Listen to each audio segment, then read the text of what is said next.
love sending Kym pictures because she gets irritated. Whatever irritates Kym, I like to do. Funny mamas. So like a son. Two funny mamas. Hey everybody, welcome to Two Funny Mamas. I am Sherri Shepherd, and our honorary mama / auntie is Miss B Phlat. You said it. Hey girl. I like that. Hey girl, I like auntie. I like auntie Everybody too. calls me auntie, yes. Me too. And you know, it's so funny because someone said, I think it was Oprah, she does not like being called auntie. And I was like, why not? Why not? To me, it's such a badge of honor. It's such a badge of honor. It's such a sign of respect. It's like, because the other alternative is somebody going, hey, bitch, you know? Exactly. Well, I don't know if that's the other alternative for your auntie, but damn. When I think of aunts are like the mother you wish you had. Exactly. They're the women you go to when you want advice because you don't want to go to your mama. They're the cool ones. Exactly. They're the cool ones. And I love being the auntie because all my nieces and nephews know that. They know I'm the cool auntie, and I love that. I wear it as a badge. I love it. Because I know they can go home. That's the greatest I love thing. it too.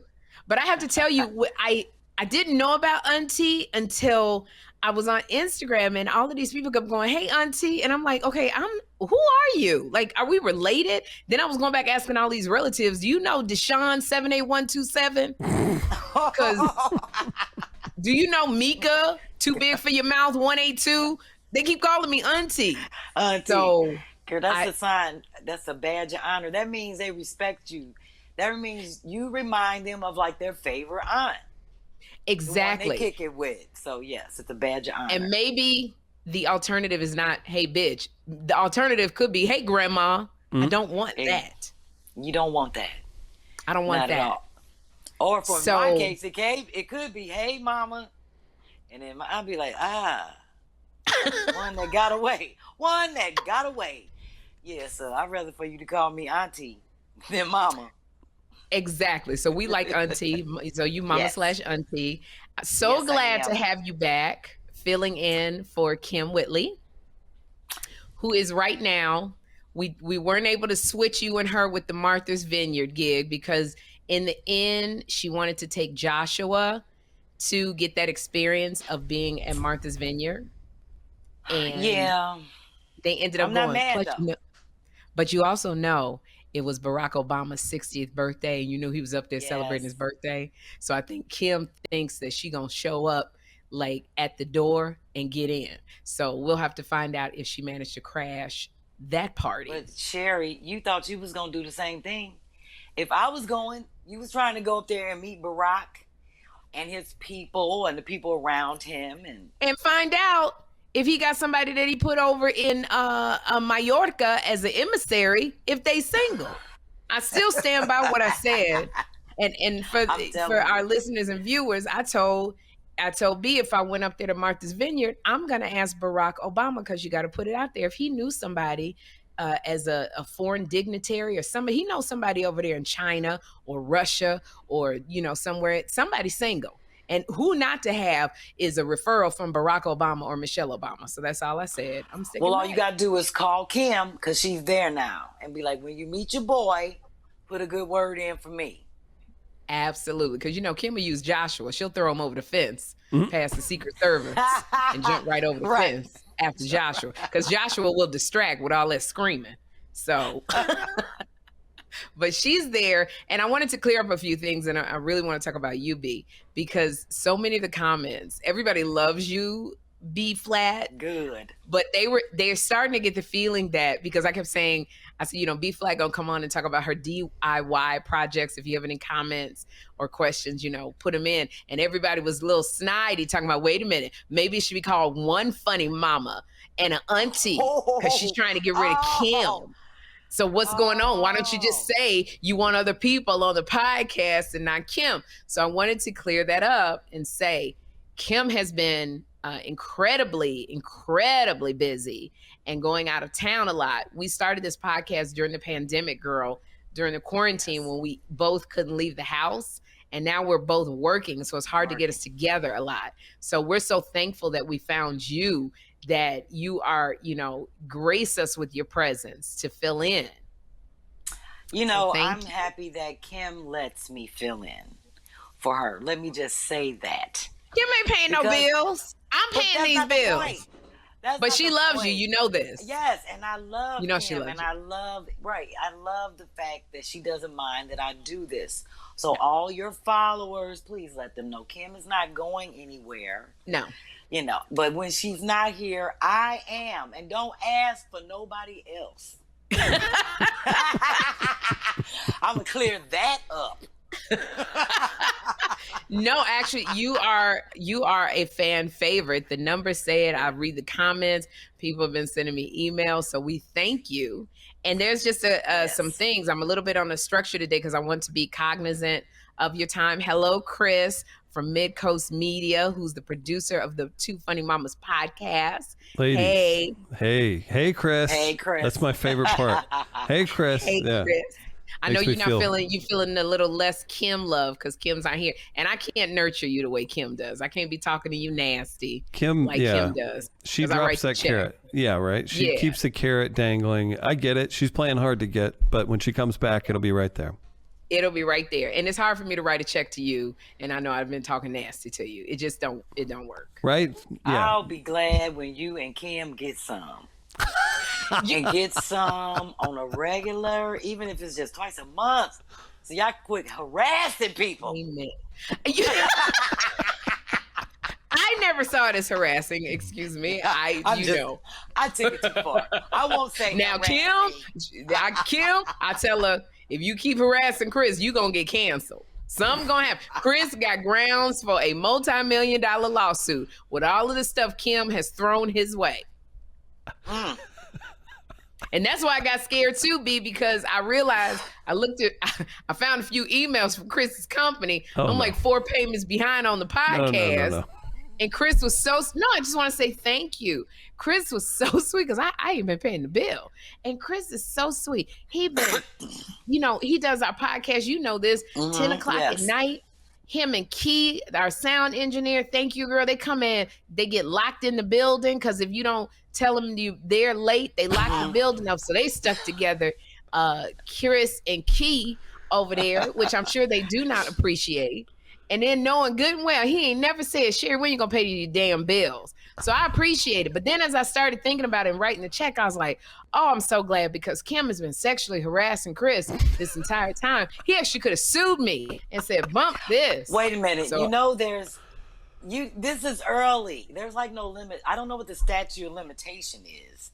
But all this kind of stuff come out 10 years later, like the Johnson & Johnson, coochie. Oh, that's right. Like Johnson & Johnson. Yeah. So you got to wait 10 years from now when it's the White Men Matter movement. And then they start bringing all these old emails. Did you say the White Men Matter movement? Yes. The White Men Matter movement is going to come around and all these things. They're going to be like, oh, we got to sue Kym and Sherri because 10 years ago, Kym said she want to dangle my carrot or something. So you got to give yourself 10 years on that. So right now, milk it or tone it down and just deal with that one. Don't build up no more between now.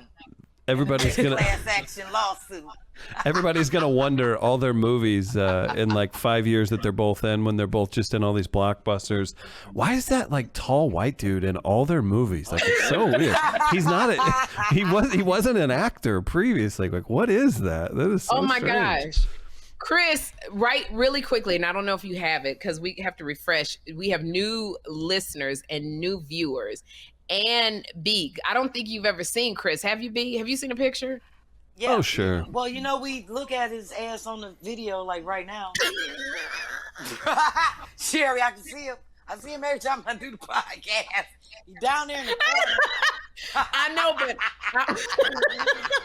I know because guys, for our fans, when we first sign on, Chris is sitting behind a desk doing God knows what. So we visually see him. You guys only see or hear his voice. Pop up a picture, Chris. Pop that one up with your arm above your head with all the damn tattoos. That's your favorite. That's my favorite. Is that there? Is that back there? Yeah, because I like tattoos and sleeves on a man. Something about it. And maybe that's from you, Chris, that now I'm liking sleeves. Yeah, my charming personality. None of that. I like tattoos. I have 3 tattoos and 2 unfinished ones. Why are you not finishing the other 3? Because this shit How come you're not finishing? Because it hurt like a motherfucker. And it's taking me a while. It's just two numbers. I got the 16 and the 17 how you say it? The Roman numerals. Roman numerals. Roman numerals. Yeah, see, I'm thinking about ramen noodles. Lord have mercy. The Roman numerals. I got a 16 and a 17 on my shoulder, on the bone, and I've never gotten it finished because it hurts. So it's like a 6-year process. Didn't you know when you started getting tattoos that they were going to hurt? That's why I have no tattoos, because it hurts. Well, you know what? I got my finger tattooed. Dennis and I got our finger tattooed actually a couple days after this date for our anniversary. Happy anniversary. Well, thank you. Happy anniversary. And that really killed me because that was my first tattoo, and it's on the finger and it's on the bone. And that hurts. Oh, yeah, and that was my first tattoo ever. And the guy was like, for you to be getting your first tattoo, you did pick the most difficult place. So after that, it took me a minute. And the dude was doing them, and I jumped up. He was on my back. I said, you know what? I'm about to come back. And I never went back. So then 2 years later, I let my boy do them down in Atlanta. He didn't get to finish. I was all like, shit. That was like 3-4 years ago. I'm going to finish up with these. Look, it's real simple. Look. You see that? Yes. Girl, I ain't done. You know, it's supposed to have a line at the top and at the bottom to connect it. Oh, man. It hurts. Okay, so you got, what was the original Roman numeral supposed to be? Was it supposed to be 16? Yes, it was 16 and 17. It just had an X and a 1. And girl, while I was in the grocery store, this man said, excuse me, what are those letters or numbers on your back? I said, oh, that's when my baby teeth came in. This my baby teeth fell out.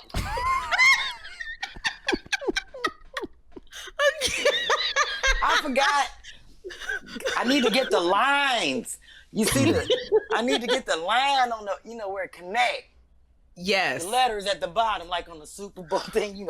I ain't got that part yet.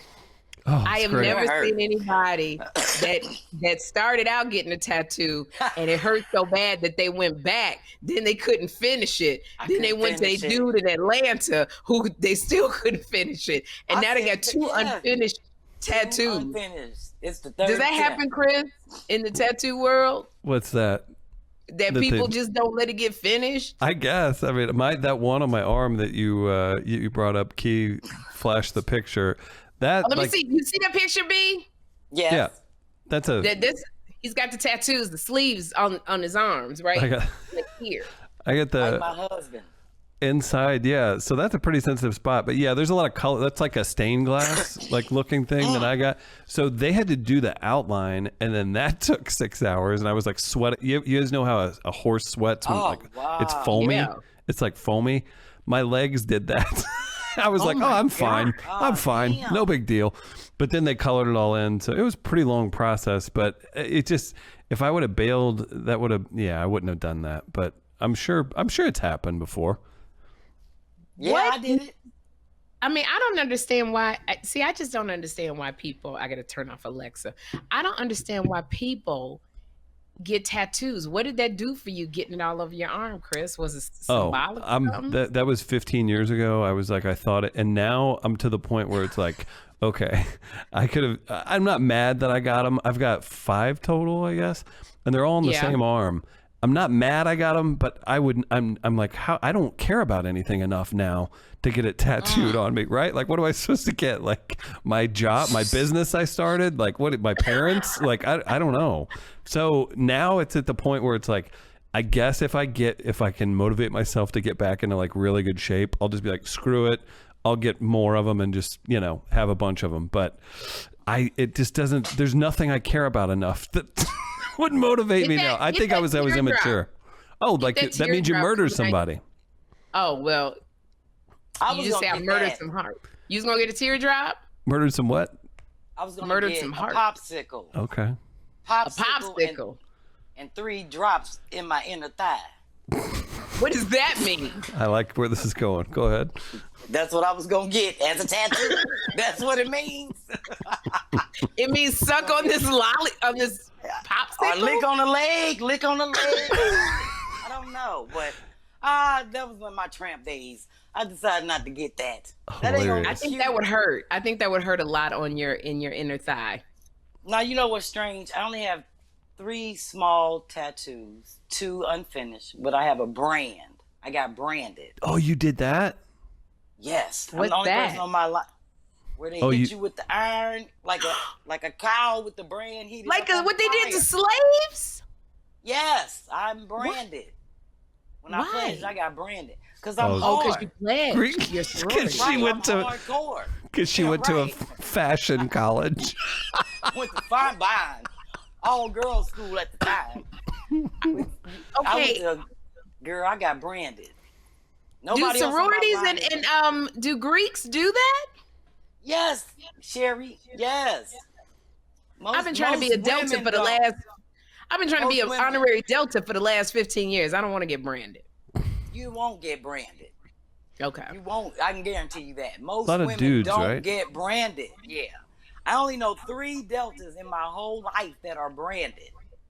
Oh my goodness! And believe me, how I'm gonna put. Oh, girl, I got the pictures when I got branded. First of all, you gotta be real drunk. That's it. High does not matter because it'll straight up blow your high. I literally passed out. I was in one of my big sister's kitchen with the phone book in between my leg, and her husband, who's a Q, he had a coat hanger that he put on the stove. What? Oh, and he hit my thigh, and he didn't even hit it yet, and it singed it, so you could see the mark of the triangle. And I just start screaming, and I can't even scream with this voice. So you can imagine how they thought somebody was getting killed in this house. Oh, it was the worst holler scream ever. And then he was all like, I really got to hit you now because it's a mark. That was just the heat. So I just said, I pledged. And then when he hit it, I blacked out. Oh my gosh.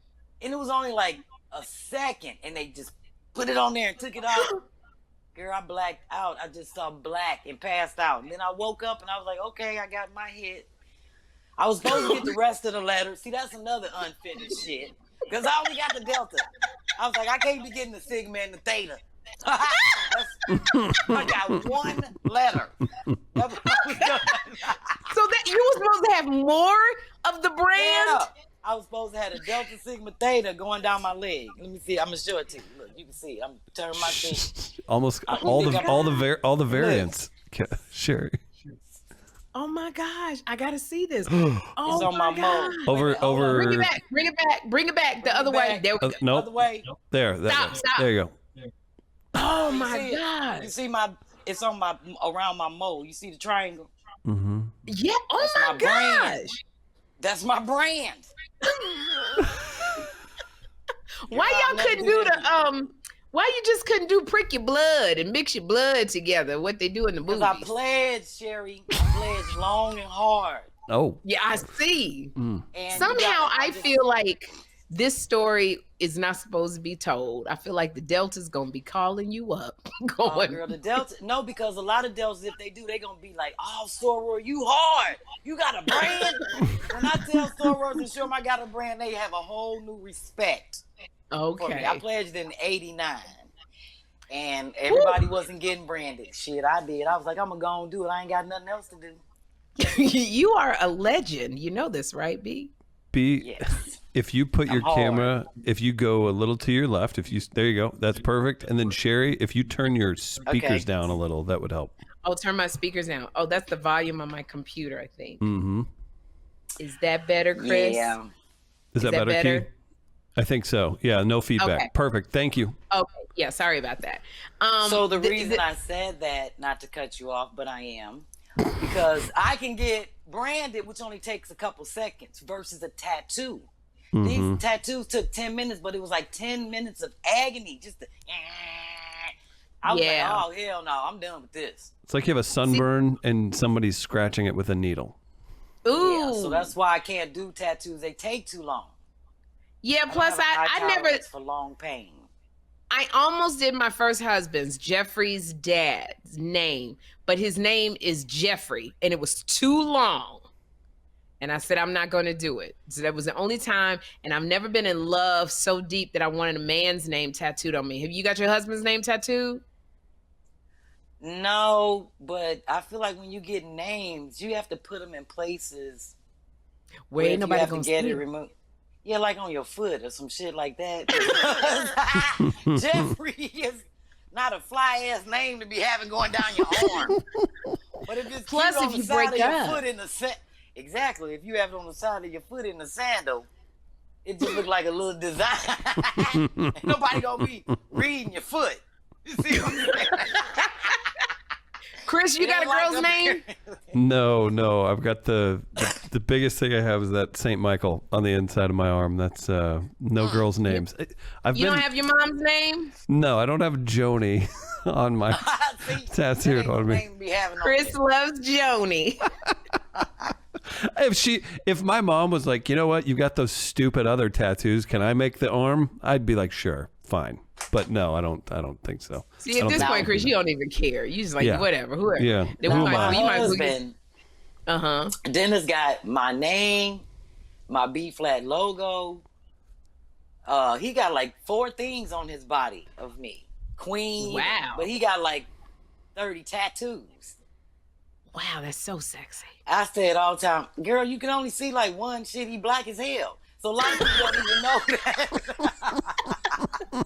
That he got and that's another problem. When you're real dark, you don't see all the tattoos. And I gotta look at them real close and shit, but they're nice tattoos once you get up on them. But that's the thing I love about him, because the amount of tattoos that he has, if he had to get a job somewhere, if he was like really light skinned, I don't know, they would see him everywhere. And like, be like, your husband is tattooed, I'd be like, yeah. Then I'd be getting offended, like, you trying to say my husband black than the mother? They'd be like, he is? Girl. Like, yeah. That's why I don't like tattoos on the face. Yeah, it's ridiculous. And the neck. And the neck. Like now these girls are getting them all the tattoos all on the neck and on the sides of their face. And I go, oh my goodness, if you don't make it in the music industry or the entertainment industry, you gonna be because I just think it'd be hard to get a job at the grocery store or the bank with your face all tattooed up in your neck. They not even thinking about those kind of jobs, Sherri. That's the last thing they think about when they get tattoos. I'm just thinking about when you get older. And you know, these tatted up girls, they live a rough life. So older for them is like 32 and they be looking 56. And then the tattoos drop down. You know, it started out up here, it started here, now it's down there. It does. It look a mess. Yeah. So they should. Well, I want to say to you before I say, Chris, you need to get 2 funny mamas tattooed. You need to get me and Kym tattooed somewhere since you don't care now. Just get 2 black women tattooed on your daggone chest. Tell me. What a conversation piece. Tell me, first of all, walking advertisement. That's right, and that's some serious cred in the right communities. So I'm fine with that. But let's talk about this. Okay, so hold on 1 second, and we're gonna move off tattoos. But do you understand, Chris? If you have me and Kym tattooed on your chest, black women will be beating down your door. You got 2 black women. Hang on, I gotta go get a tattoo. Be right back. Chris, you wouldn't get no ass. With Sherri and Kym tattooed on your chest. Because if I saw why you say that? Woman, I'd be like, oh hell no, that's who better give you some ass. If you was doing it to a man and you saw he had 2 women tattooed on his chest, wouldn't you be? I'd be like, oh no, he must. No, if I was a black woman and I'm at the beach and Chris walked up to me, I'd be like, what this white boy want? Then I see he got 2 black women tattooed on his chest. I'd be like, oh shoot, what?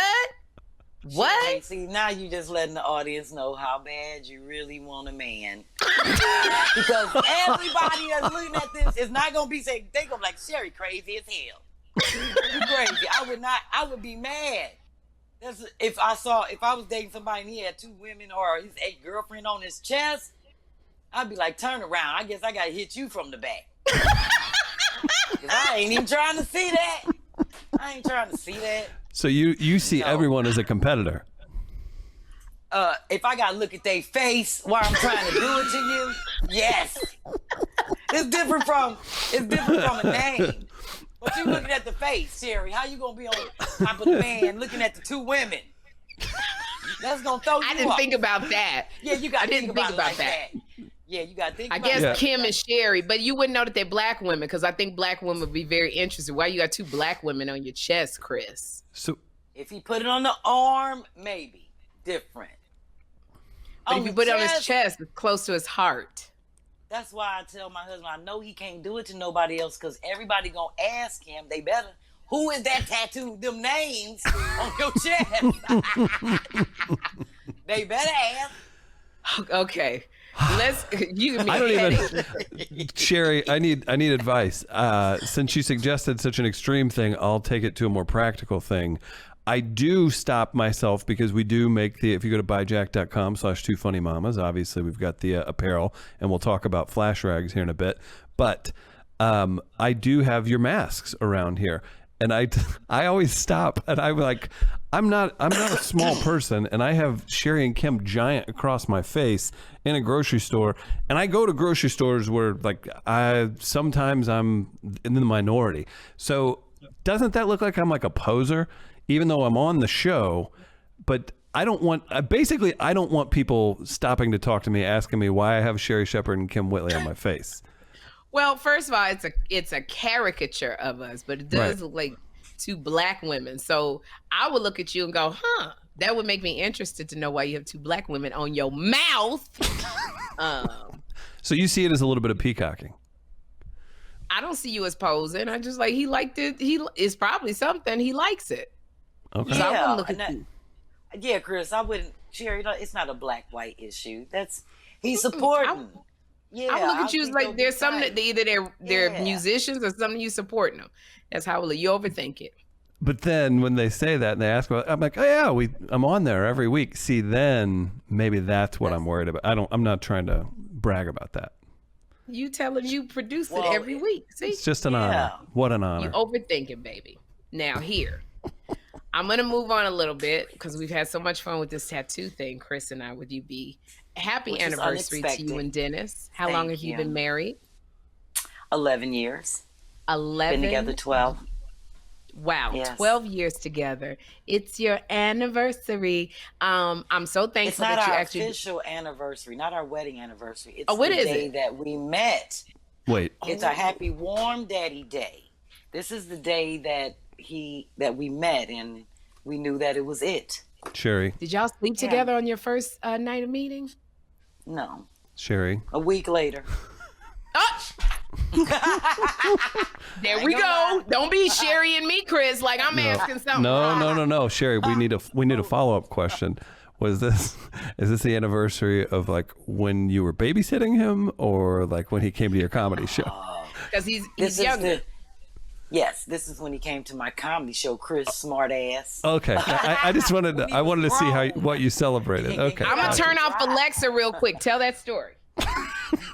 So he came to your comedy show, right? Where was it? In Philly? Where was this? Yes, it was in Philly at Warm Daddies. Warm Daddies has moved around a bit. They're not even open anymore. I don't even know if that's due to COVID, but back in the day, they were on Front Street, right off Market. It was really a hot spot where I got most of my comedy started. And I didn't know he was hard walking me. I don't say stalking, but he had already shown up to 2 of my comedy shows. And the second one, I saw him, and I don't even think he would have said anything to me if I didn't say anything to him. Because like I said, he was in the cut, and that was the second show he was at, and didn't say anything to me. I like that. So yeah, I'm glad that I said something to him, and I actually saw him and recognized him. Because otherwise, I don't think we would be together, because he was so shy.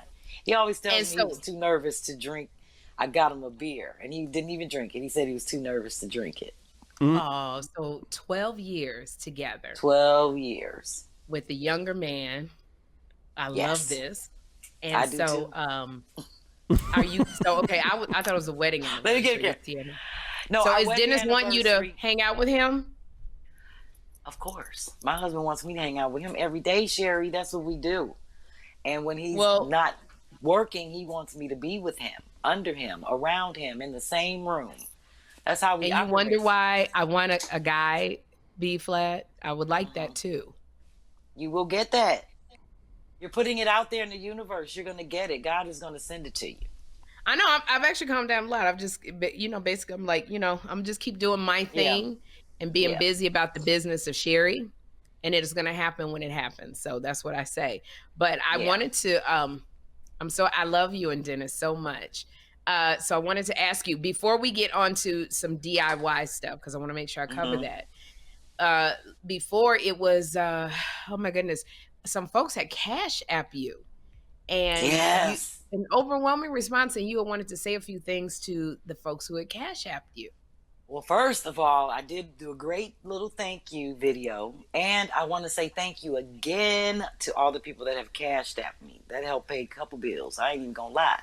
And I have a little special, something I want to do for them. Sherri and we're in the works, but we want to do something. I want to actually do it after my August 22nd show, which is in Timonium at Magoobies, because by that time, I know some more of my two Funny Mama fans will be at the show. So I'm giving a shout out to the people that came to the show in Maryland last week on behalf of two Funny Mamas. So I want to do something special for those people and the people that gave me cash apps. I was like, damn, Chris, you supposed to put my Cash App tag up. I ain't see it. Well, you need to pay a little more attention. It was up there. Oh, well, up again. It's supposed to scroll through the whole thing. So make the entire time you're up, we'll just have it up. That's sure, right. That's fine. Thank you. It was very nice of people to just, I got a lot of comments in the Cash App, which I feel like now they need to change it so that you can comment back to people. Because all you can do is like send a thumbs up or something. I want those people to know that, to one, reach out to me on the DM, because, we're going to set up something special for them. I want to do something special just for those people and the people that came out to my show on behalf of you. Actually, well, this is really exciting. I'm really glad you have to give us the link to buy tickets to your show at Magoobies. And I'm so glad that our fans are coming out to support B Phlat, because if you've never seen B Phlat do stand up, please run to see B Phlat do stand up. You won't be able to sit down, and you're gonna have to go to the bathroom a lot because she's that funny. But thank you to Funny Mamas fans for going out to see B Phlat. I want to thank our fans as well, because we had a bunch of people come to see Kym and I at the Improv in Ontario, and Andre opened for us, and he asked who had heard our podcast, and a lot of people raised their hands. So thank you to our California fans. And also, a lot of people were commenting. You did something with you. I keep kicking the thing. I keep kicking the tripod. Is that why I keep moving around? There's a lot going on. There's a lot going on. But I'm a. You know what, B? She's not high, and her high is all messed up, and she just. And then I don't know which way to look at the camera and shit. I think I'm supposed to be right here in the center. Now we talked about this for 20 minutes. Sherri's color balance is going wild. This is just out of control. Got it right. It's just out of control this day. I mean, B. You keep moving out the camera. Because I'm trying to figure out where the hell I'm supposed to be. Be still. Right here. Is this it? Be still.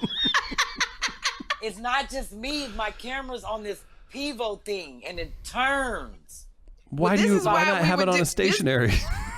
This is why we were sending cash apps to you, so you can get off that Bebo thing and get a regular. Bebo is the shit. Okay, All right. I'm good. I'm good. Is this good, Chris? So we say for now till you wiggle out. Till I move again. I ain't moving. This is Kym's cousin, B Phlat.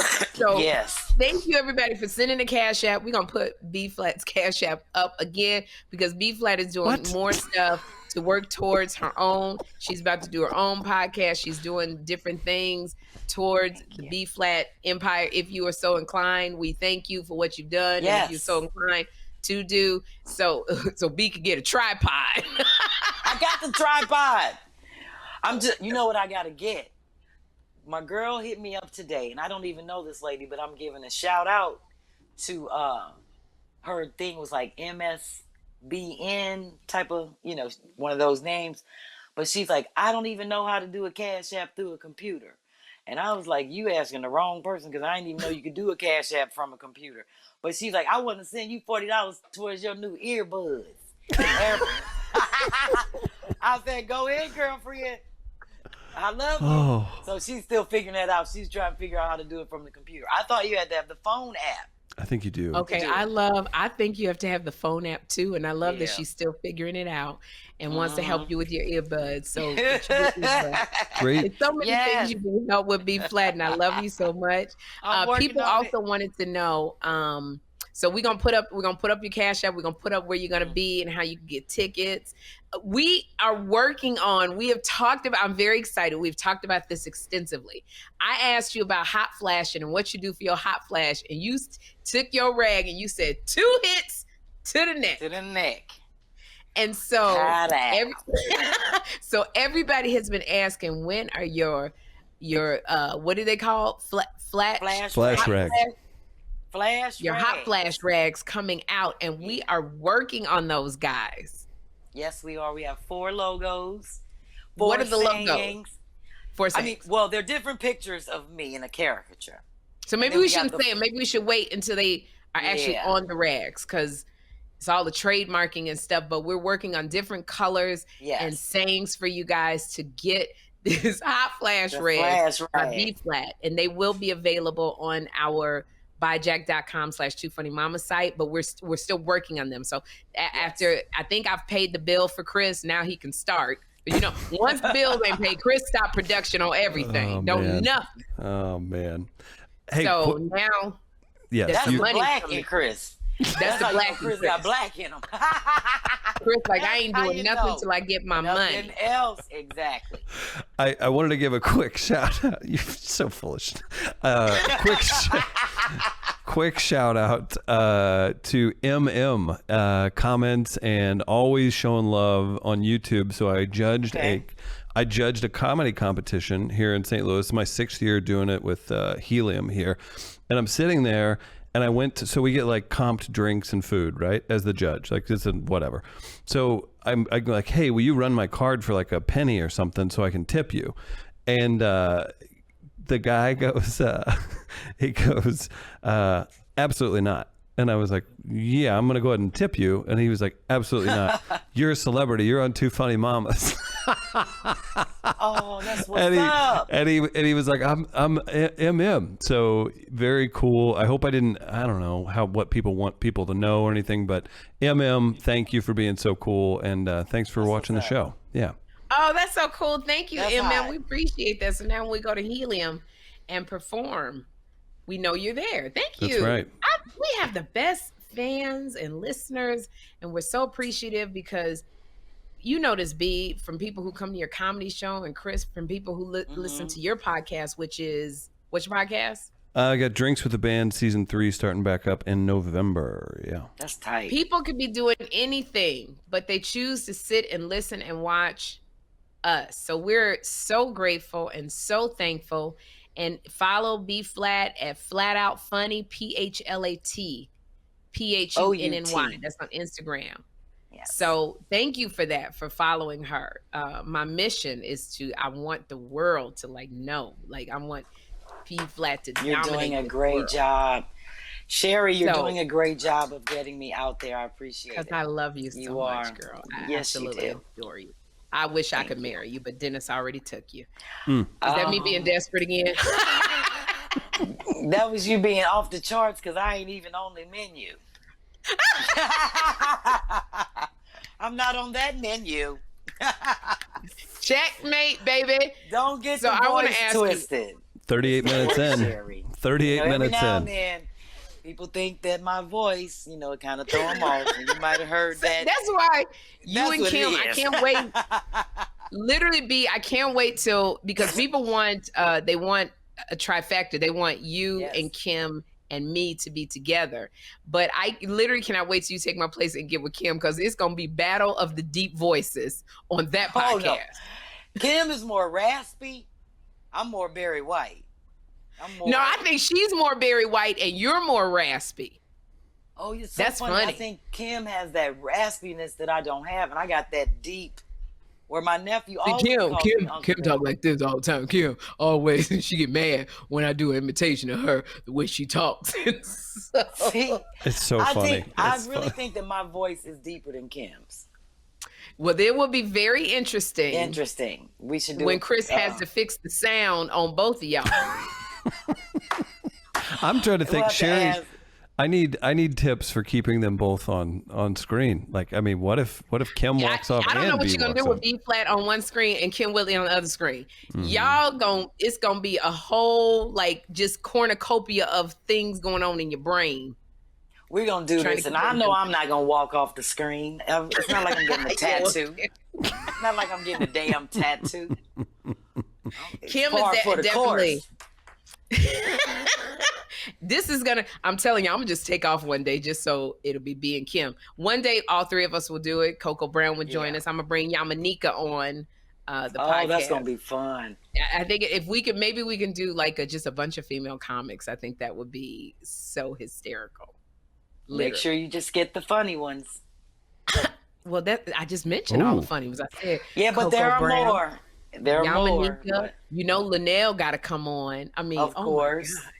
Vanessa, Leslie. It's so Vanessa Fraction. It's so many, like you know, just a Yes. round table. So many very funny female Yes, comics women. of color that I love. But before we go to that, and we'll go back to that another time, I want to make sure I bring you on because you've been doing a lot of flipping. I've been watching these shows on DIY, and I love these frugal or flip shows. Love them or list them. You know, doing stuff. There's a one show now. If you win the lottery, they build your house. It's so much out there, and I think you would be such a great asset to one of these channels because you do stuff. You do it on a dime. What are your sayings? Creative on a coin, do it on a dime, pinching on a penny, frugal Pinching flipping. on a penny. A penny, yes. And you make, you know, one day you have to have the remote camera because you're going to have to take us on a tour of the office. You remodeled your whole basement. See, like I could go like this. There you go. You did all of that yourself. All of that. Every single thing myself. from the ceiling to the floor to the barn doors. Ceiling to the floor shelves. to the barn doors, the shelves, the shelf for my trumpets, just a leftover piece of wood and an old L bracket that I spray painted red. Everything.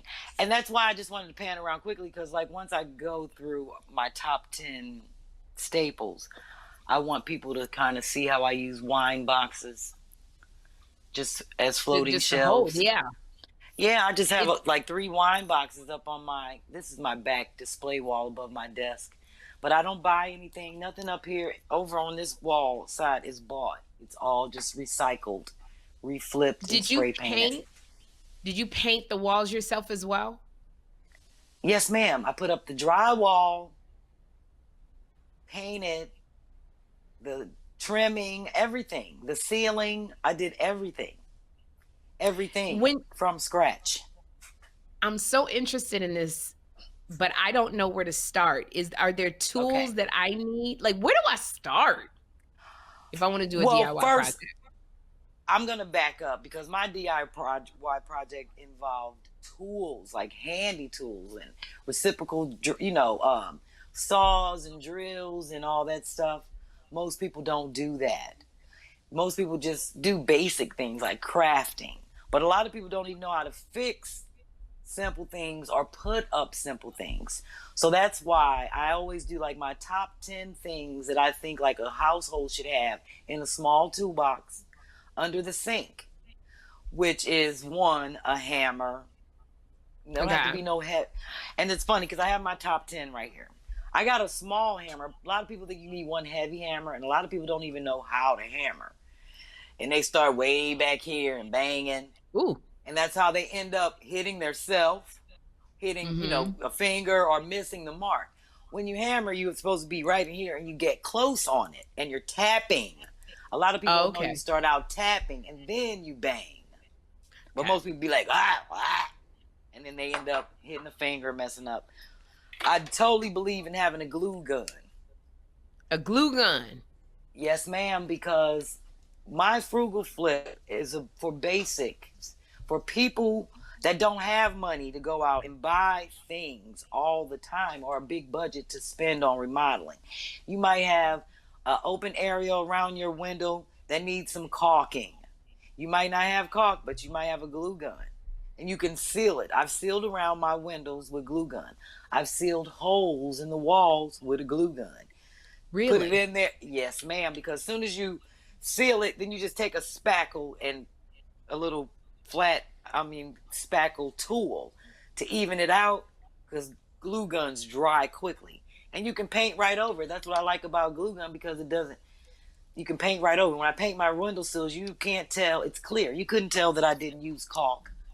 It just looked like a clear seal. But I do this for all kind of stuff, for upholstery, just fixing stuff, a lot of bonding. I bonded some shelves. I put this in the bottom of my tea light candles, like a little dab of the glue, so my tea light candles won't be sliding around in the vases and stuff that I make. So I totally believe in having that. I definitely believe that you should have a carpet knife. What's a carpet thing? The carpet knife is like an X-Acto knife, and it's for like cutting. And I believe that you should have the one. Oops. Bring it more towards your face so I can see it. If you were lifting it with your there you go. Perfect. Yeah, you need this for like cutting anything. Like if you want a straight edge, like when I'm cutting cardboard, cutting pieces on the floor, opening boxes. I definitely believe in having this, and I believe in having the one that you can close so your kids won't get to it, and the blade. You definitely need a carpet knife for everything. I love these felt. I love the felt tips, felt pads. Oh, that's like what you put under like furniture and stuff. Yeah, you put these under furniture. I got different sizes because I use them on my cabinets when the doors are slamming. So I use the small circle dot ones. I put these on vases, candles, anything that are on my shelves. I don't want it to get scratched up. So I use the little ones for that, and definitely for slamming doors, like slamming cabinets, mirrors, things like that. Just stick them right in there, and it softens the blow. Mm-hmm. You definitely should have a small toolkit. Okay. And this one I like because it's adaptable, and it has more than like 50 small little tools in it. Let me push this down some. Little detachable tool heads that you can put in. It's got a little sizes. Drill. It's got a drill in there. Not a drill. It's little pieces. Little pieces. So you could take this. See, this set has different size Phillip heads, flats, L wrenches, and then you could just pop the little tool out like that. See that? Is this in front of the camera? Other way, to your left. Yeah. Other way. Yep, there you go. Yes. There it is. Yeah, you just put this in there like that, and then it has different attachments. And it's really simple. I got this at Five Below years ago. So you should have this because, like I said, it has different pieces in it. Okay. For different size anything. You definitely need to have pliers. A lot of people don't even know these are called pliers. And more for you use them more than just for pulling teeth. You really need a good set of pliers, with some grips on them for like holding and adjusting things. They're great for like if you're putting things together. You can hold it on this end and screw it in, pull nails out the floor, carpet tacks. Pliers are great for everything, not for hot flashes. Definitely not need for a the wrench. hot flashes, not for flashes. Do you need a certain size of pliers or just? No, they are. Well, I would just say simple one, because they open up wide enough to fit a normal bolt or screw or anything that you need to tighten. Okay. Same way with a wrench.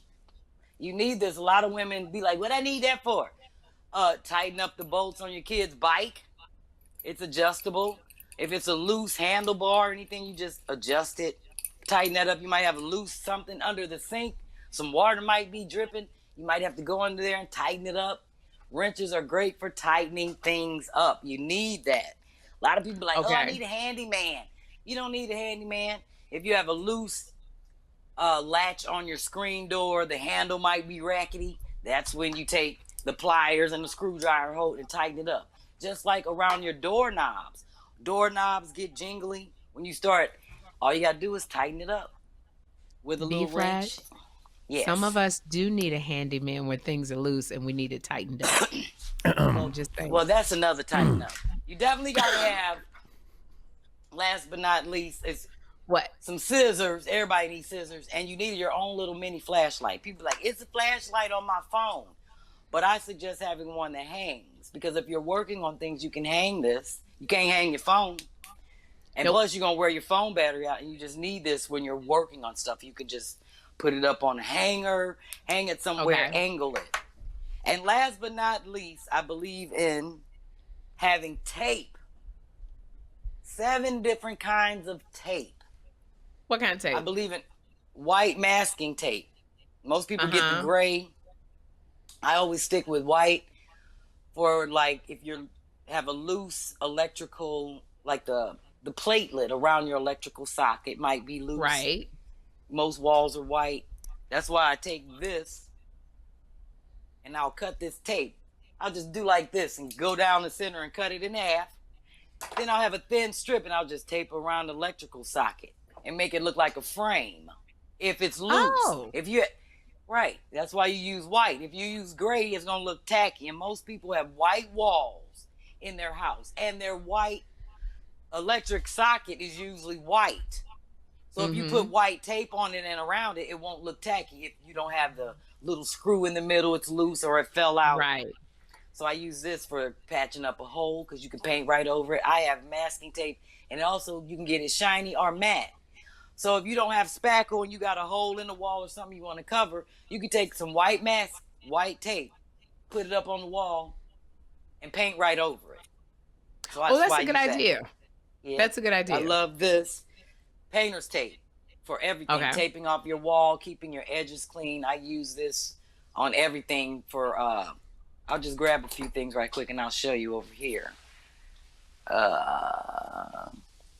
All this you made. Wow. Yeah. For example, I painted this with some masking tape. It's spray paint. Oh, so it's a pencil cup holder. It's a candle. Okay. It burned out. Hold on. You got it. There you go. Oh, it burned out, and I just put a tea light in it, but I spray painted the inside and the bottom, and you see I got the little things on the bottom. And then the little felt. The little felts, and then I taped off and spray painted the top part red. It's cute. So it goes with your red accessories. Exactly. Same way with, this was a salsa jar, and I use it as a tea light candle holder. Oh, that's cute. And I put the felt in the bottom. Yeah, it was salsa, and I just spray painted it red. Did you say salsa? You sound like you're from Texas. It was, salsa? It's salsa. Actually, I'm going to move this closer because I want to let people see the other uses of the tape. Let me just kind of sit this here like that. I want to make sure they can see me. Yeah. I know. All right. Am I in the frame? Yes, you are. All right. I believe in having the Velcro double-sided sticky tape. Okay. For example, a lot of people act like they can't put up a carbon monoxide detector or their smoke detector. And that's why I use the double-sided Velcro tape. Oh, because then you can just trying to click it. Trying to click it and then lock it in and latch it and drill a hole and all of that. I stick mine right up on the ceiling with the Velcro double-sided sticky tape. Okay, that's a good idea. I didn't think about that. I use it on the back of my remotes so I don't lose them. So on my side table in there, I just put a piece of tape and I stick this on the leg. So I can always have it on my end table and I know where my remote is. And then I use it for curtains to draw my curtains back. I have like a little divider. And I just put some double-sided sticky tape on this and stick it to the wall. And bring that over. My curtain back. Okay. Oh, I love that. I never thought of that. Yeah, and I use this. It's Velcro. I just put 2 pieces of material together with some double-sided Velcro, and I use this to draw my curtains back. This is nice. Perfect. So it's all of these uses. Yep.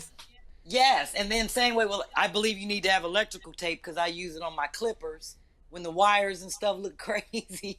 So I put black electrical tape, and I also use black electrical tape to line my paintings to make it look like they're framed. Really? So when I'm done, yes, ma'am. When I'm done, I make sure I get the right width. It's the same width as the painting thickness. And I just make sure, and I put the tape around it. So when I'm done painting, I just tape off the edges. If it's any paint that got messed up on the sides of the painting, you won't see it because the black tape lines it. I never thought of that, B.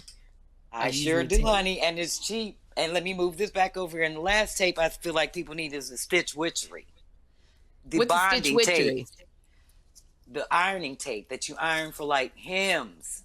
I use this all the time. You just put it inside of. I use this on my pants, making pillowcases. You just lay it somewhere, and ironing sheets and making like. I use old sheets to make drapes, and if I don't feel like sewing it, I just put the stitch witchery in there and iron it. Oh, so but how long does it stay? A long time. I gotta get that. It's something that I wanted to hear. Oh yeah. Because when you gotta do alterations, that gets expensive. It gets expensive. So I definitely use bonding tape all the time. I've used it to make pillow covers for my throw pillows. Like I said, hem and sheets when I'm making like drapery and stuff like that out of old sheets. I just, cut it with the scissors, lay it out on the ironing board and iron the hem. And then it's done. I love this. Okay. You need to do, I go to these lives on Facebook where somebody's making something and they'll do, and I watch them like for an hour make something. It's fascinating to me. We should do one of those where we make. Well, I got a lot of people that hit me up about DIY projects. I definitely have to give them a shout out. But I did tell the one lady that I'm going to be doing a live demonstration next week of how to decorate storage boxes, because she asked me what was a good solution for storage boxes for her kids, crayons, pencils, flashcards, and I told her to use shoe boxes because I use them. Here's a shoe box, Nike shoe box that sits right up on my, and then I have like little compartments on the inside for junk. Oh, okay. I like it. It's just a shoebox. But I told her what she should do is take the lid, because I've done that. I'm going to do a demonstration with a shoebox. How you can take the lid from the shoebox, cut it, and make the compartments with tape on the inside of the box. So one could be a compartment for pencils, one could be for, and it's just all placement. So I'm doing that demonstration. I like this. Thank you. I think I might watch too. Yeah, I'm going to do that with just a regular old shoebox. Because I need to do that for a bunch of Jeffrey's little tchotchkes. It's a cute, simple project. I used to teach how to do that at a shelter I used to volunteer at for the girls that came through and had to keep, their stuff separate from other people in the shelter. So I just showed them how to decorate shoe boxes, keep their stuff in there, and have little compartments. Thank you, girl. This is very cool. Just the top 10 things a woman should have or a household should have. What'd you say, Chris? Yes. Great way to round out the hour. Great job. Okay, well, I do have to give a shout out. We're not done yet, Chris. We're an hour in. That's all I'm saying. Oh, well, good. Do 3. We ain't gonna do no 3. Whatever. I do want to give a shout out. I have to read this off the paper, so I'm putting my glasses on. Because I want to answer some questions, and I do want to give a shout out to these names that hit me up with their questions. I'm definitely giving a shout out to Valid Vanity, according to Kendra, Tasha Critchlow. I hope I said her name right. Jules and Ja, right foot, left foot, 2 Miss Taylor, BSN. Shout out to Lynn Reed. Shout out to Real QNB. Shout out to Shavisha. I hope I said that right. Or Shavisha. I'm going to say Shavisha. Shavisha Rutledge. My girl Sharon Baskersville. And Karen at Cairo 8956. They all hit me up with great DIY questions. I actually have some people sent me videos and photos of some projects they want to work on, so I'm consulting with them separately via like a messenger video. And then a lot of people, I'm answering their questions. I've already answered some of their questions on their projects, and then 3 of them I picked that I wanted to do live. Yeah, 3 of them I did pick. One is a 2-part question on some DIY stuff. So. Okay, that's very cool, Nanny. You know you can't answer every question. I'm not. I'm only doing 3. I told you that. I gave a shout out to all those people, and it was still people I forgot to mention that were on Facebook that hit me up. I have to hit them up later and give them a shout out. But these were mostly the Instagram people. And I took 3 questions. Of like the 20 questions I got, I took 3 that I'm going to go Was over. there anything on the podcast now that you could talk about that somebody asked you or no?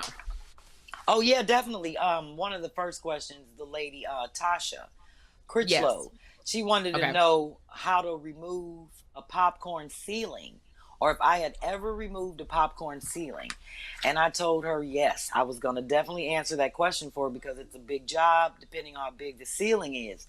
But it's an easy process because it's mostly made out of like plaster Paris. So if you just squirt it with water, just get a big, what do they call them? Just a bucket? Squirt bottle. A squirt bottle. And spray the ceiling, and you let it sit, and it starts to it'll absorb the water, and then it'll fall down. So I you told just her keep to take a picture. I'm sorry. You just keep squirting it with a big just water till it's like soaking wet. Yes, till it's soaking wet, and then what it does is like plaster Paris. If you hit it with a broom, it'll start to fall down.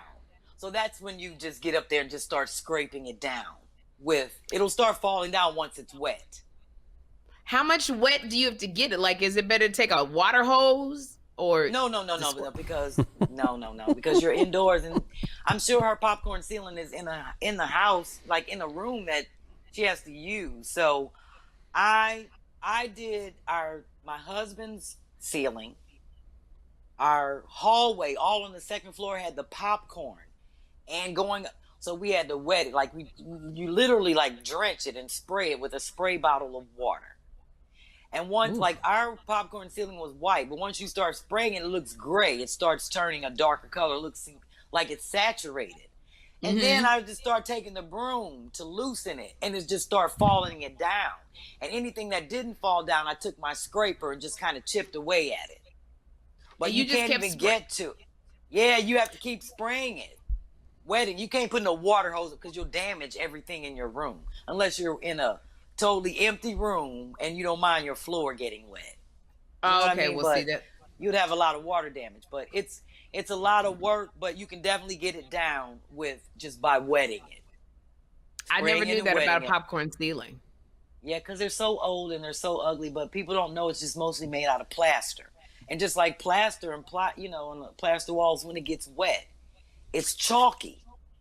So then you can just knock it down. So I'm answering. Is there another one you can talk about?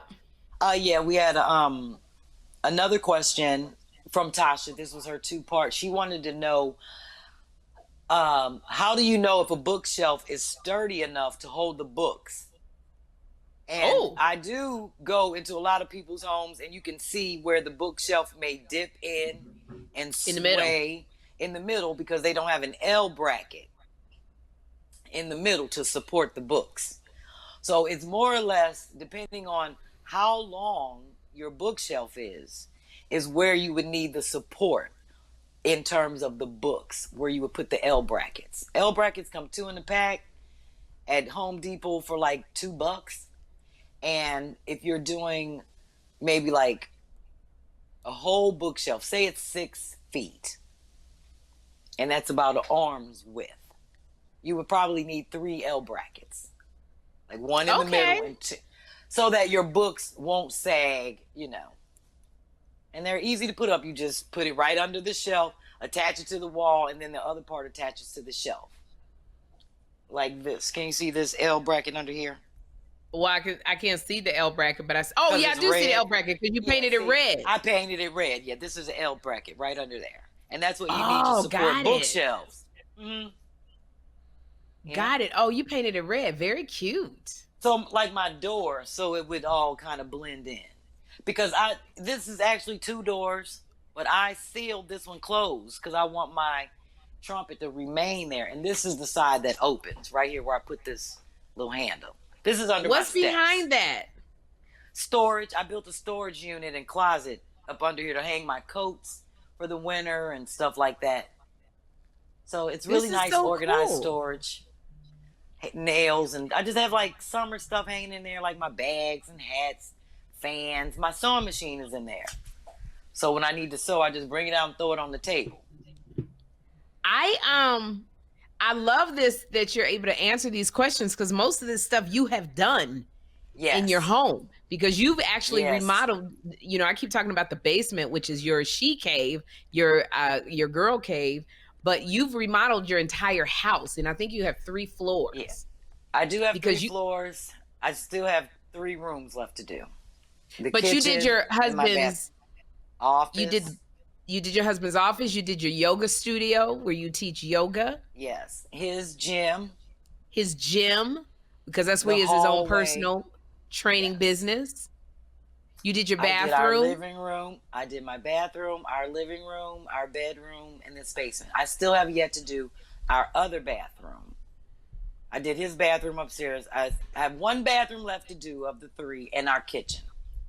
So if people send us some questions, and you can send them to a couple places, we'll put it up. Chris, you're going to have a lot of little chyrons to put up.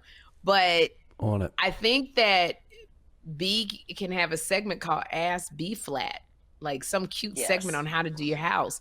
So, because I find it very helpful, and I think other people do too, that want to be able to, because not everybody can do what they do on these DIY shows and hire a designer and hire a big construction company to come in. They want to try some stuff themselves. And a lot of people don't have the money for that. They don't have the money, and you got to do stuff frugally. And that's why I believe, and I know for a fact, that my show will resonate and connect well with people, because I really don't believe in spending more than $50 on like a total project. Because the thing is, I really, Sherri, if people sit down, you know how you flip through magazines or they see things on television that they may want. And if you reimagine the things that you already have, there is a way for you to make it possible. Like, people will go out and buy all new hardware for things where you could just buy a can of spray paint and spray paint your hardware silver if it was gold. Because we're programmed to spend money, not save money. And right now, I really believe, you know, all people want nice things or things to look nice, and they feel as though it might be out of their reach, because what they see on, you know, Jonathan's show where they're spending $50,000 to get a whole house renovated. And people be like, all I want is a new mirror in my bathroom and a new floor. And it's like so many ways to do that where you don't have to spend money and bring somebody in to do it. And that's what I'm trying to get across to people, that it may seem hard to tackle yourself. That's why we have 1,000 YouTube, you know, videos on how to do things. You can really do it, but I'm teaching you how to do it on a dime. You're going to go through what you have in your house first to use before you start going out to buy. I got it. A gentleman hit me up. I'm sorry to cut you off. He wanted to know how to, at Flat Out Funny, hit me up on Instagram. PHLATOUT PHUNNY. I'm definitely taking questions and entertaining them on the comments and in the DM. I have a lot of people that I've been giving them tips. A gentleman is making some Adirondack chairs, and he wanted to know how to do it without having to spend money on expensive wood. Ooh, I'm sorry. And I was like, dude, wood is expensive. Just use some bed slats. Oh, wow. They're already finished, and they already come. You can buy bed slats at the Goodwill. And just take that wood off. Take the fabric off that holds the slats together. They're already finished. And all you got to do is cut them. So I told him when he starts doing that, I would consult him on the construction and the design and how to put it together. Oh my gosh, that's pretty cool. I never thought. You ever think about that, Chris? Taking an old bed frame, slats. The slats at a Goodwill store, and making an Adirondack chair. No, never. And that's repurposing at its finest. And you can do the same with the rafter. You know how you bread is sit on like those rafters, those wood. That you can break that wood is unfinished. You'd have to sand it down and all of that. But that's cheap. People are always throwing out those wood racks that they sit and stack things up. Home Depot has them out all the time. And you can break that wood down and you can make porch furniture, all kind of stuff, stain it, spray paint it, and that's cheap wood, because wood is so expensive right now. Wood is very expensive, and I never thought about that. You do have those things that like Home Depot has to put stuff on, and they're sitting outside. The rafters, and going yes. to, really, really good idea. What about those beams? I always see they put the beams up on the ceiling. What would you do for that? Beams are expensive and heavy. So a lot of people do the faux beams, which kind of looks like the crown molding, but it's made out of PVC. I don't know if you've seen that. Mm-hmm. If you've seen the molding or the flashing that goes around windows, like if you get your house with the siding, then they put that white flashing metal stuff around the frame. Right. Those are things that people use as beams. Because they're cheaper, and then once you get them up there, all you gotta do is spray paint them a wood color or black, and they look like a beam. And they look just like a beam at a third of the price. And they're hollow. Yeah, and they're hollow on the inside. They're metal. People use them all the time, and they, and you don't have to worry about the heaviness of a beam. And that, if you really want a beam, you don't have to have that wood look. You can buy, just paint and spray it. This is so very cool.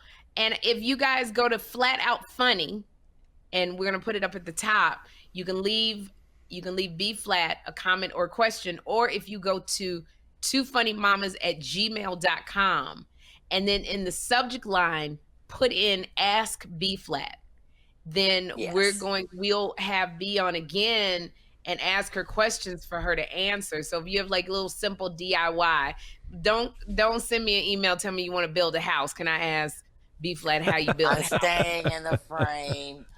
I did have one last question because a lady, let me grab it. I'm actually not going to grab it. I'm moving this right over here. This lady asked me what was the best sander to use. She's like, and I told her that I would answer her question live, and I want her to get the Black & Decker mouse. This is my sander. Oh, it looks like a little iron. It looks like a little iron. It's so lightweight. You can hold it in 3 different positions. It has a nice, long enough cord. And you see, it comes with like 6 of these little sanding pads already pre-cut. Yeah. And you just stick it on there like that. It's just simple. You just stick it on there just like that. You tear these off. They're like already perforated. And you're ready to sand. And they come with 4 different sheets and different grades from 40 to 120. The higher the grade, the finer the sanding. The lower the grade, the rougher it is. So yeah, you just stick this on there and then you're ready to go. So you can hold it like this, or I do it when I'm going up and down a wall, and it comes with this great attachment on the back, which collects the dust. See that? It all That's great. Oh, wow. Yeah. And then you just snap it off and empty it out. I love this thing. I use this on my whole basement project. And what kind of stuff do you sand? I had to sand my walls when I put up the drywall. So when you put up drywall and you seal it in the seams, when you put the spackle up, all right, for example, I had to sand over here because there's a piece of tape, which is the drywall tape, which smooths it out from when you put the beam. This beam is a corner beam that I put on here so I can have a smooth corner. So when you get done spackling, then you got to sand it so it can be smooth. So I had to sand up this wall. Right. This door, it's shiny, but it was horrible. I had to sand the wood down because it had a lot of nail holes in it and it was pretty beat up. So I sanded this door. All of my wood projects I had to sand. I like it. So when I put up my shelves, I'm going to turn this around this way so you can see the back of me. These boards that are on the wall that I'm using for my floating shelves, I sanded those down before I spray painted them because it used to be a cabinet. And I took the cabinet apart and just kept the shelves to put on the wall. You can see one over there. I see the shelves. See that black shelf? It's just out of a cabinet, and I use it as a base for my floating shelves which are all wine boxes. Now, interesting. I want you to turn that around again. I love those records on your wall. Yes, that's an old album. It used to be a Turn that around. I'd like to see that. Okay. That I did not make. Not that one. On the wall, all those little records on the wall. Oh, those are the CDs. That's a wall that I built. I'll show that to you. As you built that wall? I built that wall. Yes. To separate from when you walk in my back door to come into my office. Because I didn't want, let me step over here for a second, you to be able to walk right into my office. So I built this wall out of leftover pieces of drywall and floor trimming. This is floor trim. And then I just glued the CDs on there. Did you paint the CDs or spray paint them or something? Yeah, I spray painted them. The white ones were white. I just spray painted the 2 rows in the middle, red and yellow.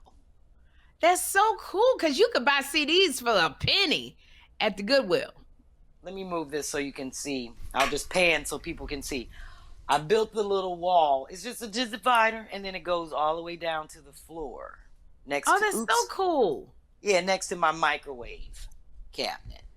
I like that as an accent wall, like CDs, and then you use your glue gun. I use my glue gun to glue every one of them up there. And you glue, but before that you painted them. Most of them are white, but then you have a row of red and a row of yellow. Mm-hmm. And it looks very hip. Thank you. I got a quick question for you. I love these kind of projects because I want to do one of Jeffrey's walls like chalkboard. Mm-hmm. So buy the chalkboard paint. Oh, that was easy. Because I did Dennis's, in Dennis's gym upstairs, I painted both doors, the closet door in his gym and the door that enters the gym into chalk. I painted it with black chalkboard paint so that when his clients are up there, he just writes out on the doors what the workout is. Yeah. And it looks really cool. And he just erases his doors. I think I want to try that CD wall, like a little wall of CDs. I think that's so cool. And it's so simple, Sherri, and you don't even have to buy CDs. Most people gave them to me. They're old installation DVDs from the computer days. Some of them are old DVDs of mine, old CDs I don't listen to anymore. I put all my music, on the computer, then I just spray painted the damn CDs. That's so cool. Okay. All right. Well, I got a project that I want to try. And it's a simple project. If you have a simple DIY question, you can go to Flat Out Funny and ask her. That's on Instagram. Or you can email it to twofunnymamas@gmail.com. And in the subject line, put Ask B Phlat. And we'll make sure we're going to bring B on again. Tell us if you like this segment, what you thought of her DIY Q&A. And the little projects that she's done. I'd love to see next time because I'm a bathroom aficionado. So I'd love for you to take us in the bathroom. I don't know, Chris gonna be with where the Wi-Fi is, but to show us. Work that out because I want people to see my bathroom. I was proud that I put up my own sink, and I've never done that. I really want to see. Yeah, I mounted the sink. Your bathroom and how you mounted your sink. That is fascinating to me. So definitely. The twofunnymamas@gmail.com or at Flat Out Funny. If you got any questions, and we got to bring B on so she can answer some more questions, give us some more ideas. This was so great. Thank you, girl. Look at all of that. For doing this. Hot flash, doing all that shit, moving around. And we working on the hot flash and rags. I can't wait for you guys to see the hot flash and rags and what is going to be on there. It's going to be so much fun. So we're working that out now. And there was a couple things that I wanted to make sure that we talked about before I let you go. Oh, I wanted to clear up something with our listeners and our viewers. I made a very big mistake and I would like to apologize. Kym and I were talking about getting vaccinated and we referenced the Tuskegee experiment, but my dumb ass says the Tuskegee Airmen experiment.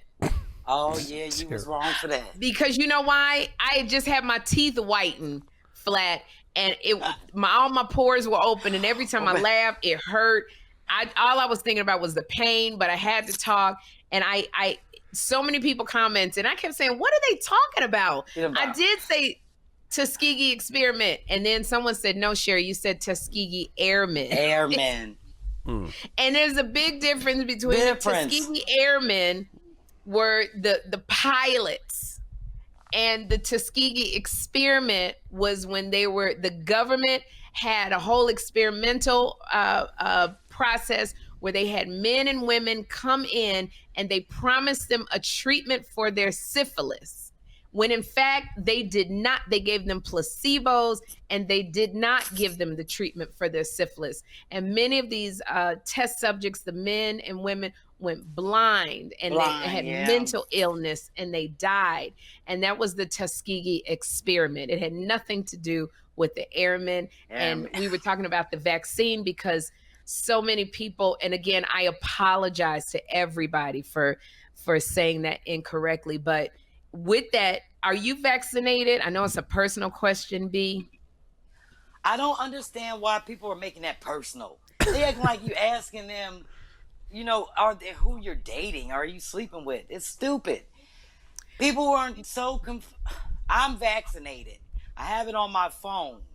I have my card as my home screen. And I believe that people should get vaccinated. This is not nothing to play with. Everyone has that argument of, oh, they just came up with it. It ain't been tested. People don't realize it is COVID-19, meaning there were like 18 strains before it, including SARS and all that other stuff. And they had treatments and vaccines that they're working with prior to this. So it wasn't nothing that just came up overnight. I think a lot of people to understand that. People kept thinking that Donald Trump said, okay, go make a vaccine. They've been working on this vaccine, COVID-19. There was a COVID 1, 2, 3, 4, 5. This just happened to be one that spread around the world so quickly that we weren't prepared for it.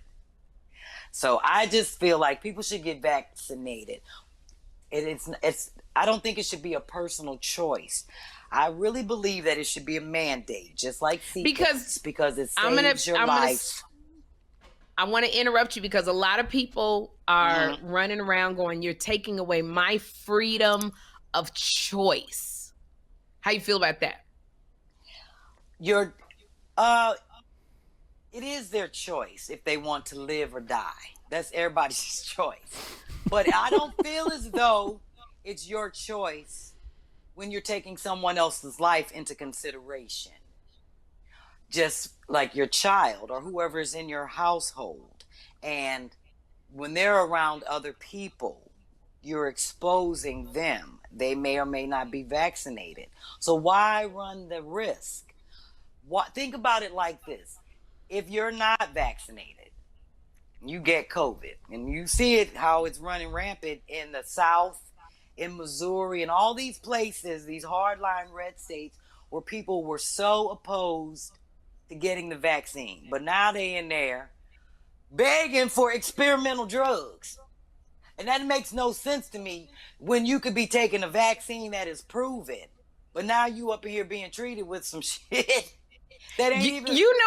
You have brought out you begging for that. You begging. People in there dying from COVID.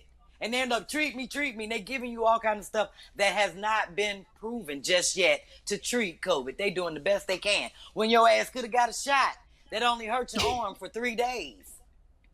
You know what? And I'm sure Chris had never thought of that too. You so right. When people get sick and looking at death, how they'll go, I'll do the experimental drug. I'll do this. I'll take that. They down there, everybody talking about, oh, I wish I would have got the vaccine.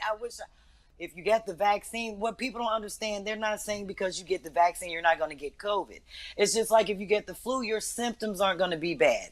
You have a better chance of surviving, especially this new variant.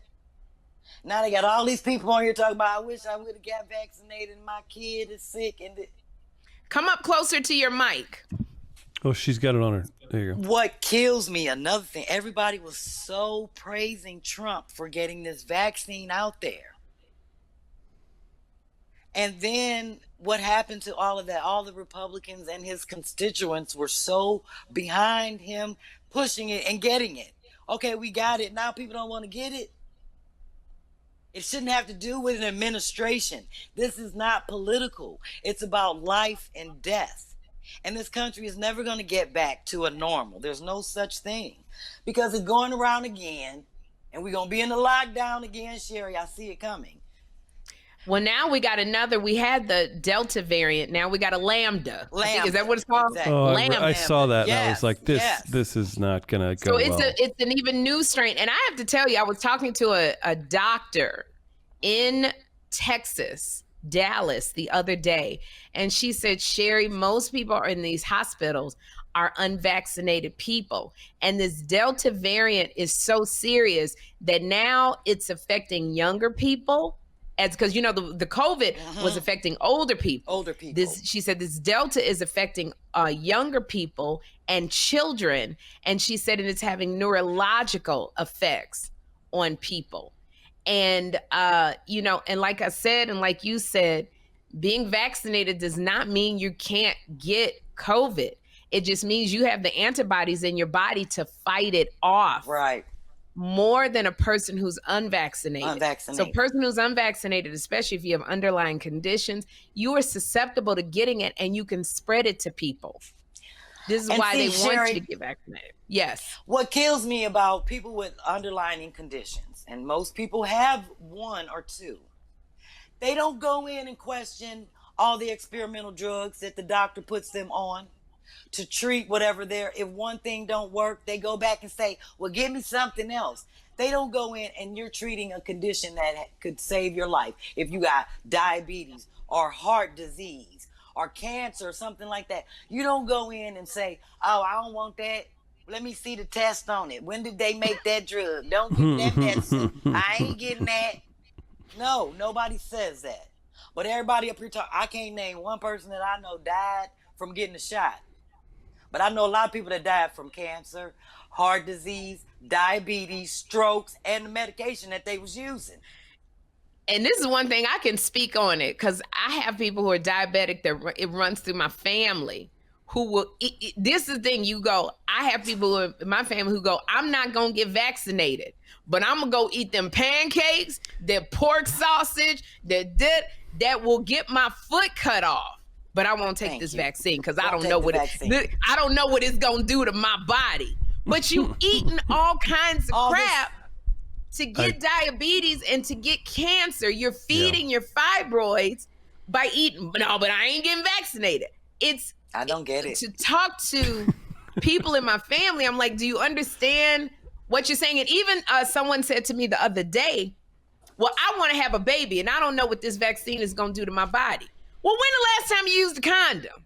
Gonorrhea, chlamydia, right. A STD is going to take out your reproductive system quicker than a vaccine.